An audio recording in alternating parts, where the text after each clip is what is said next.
Musa akasema kwa jambo hili najua ya kwamba Bwana ameshika ili kufanya kazi hizo, kwa kuwa hizi fanya kazi zangu. Kama watu hao wako cha zote, kama wagonjwa hapana, au kama wakubadilishwa kama mabadiliko ya watu. Hapo basi Bwana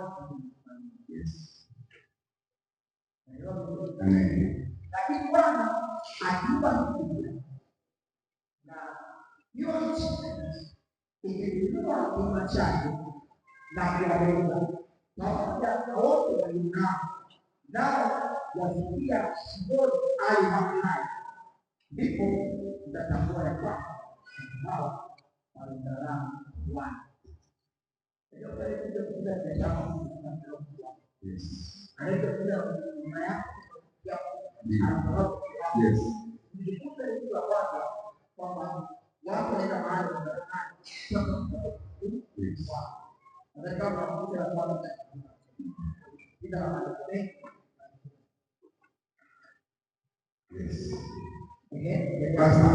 Basi Yesu hapo alipokwisha kusema maneno haya yote, alipokea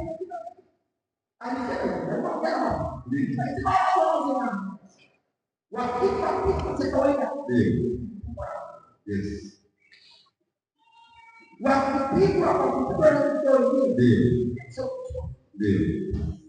lakini nikitokea jambo ambalo sio la kawaida, wakipa yani hadi mama ikifungua kichwa chake kwa mbele, basi ndio mwanangu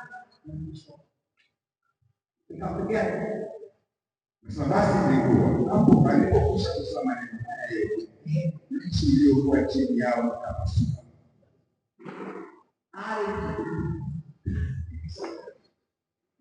Ndio wale tunamtaka mtakwa Amen.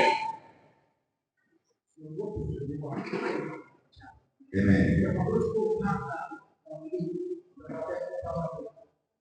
Ya kwambia kwa moto na mwenye mtu nimekwambia wewe asipende. Yeye asiwe mmoja wa Amen. Amen. Nchi ikafungua kinywa chake na kuwameza na watu wa nyumba zao na wote walioshikamana nao na vyombo vyao vyote wakawekwa wote.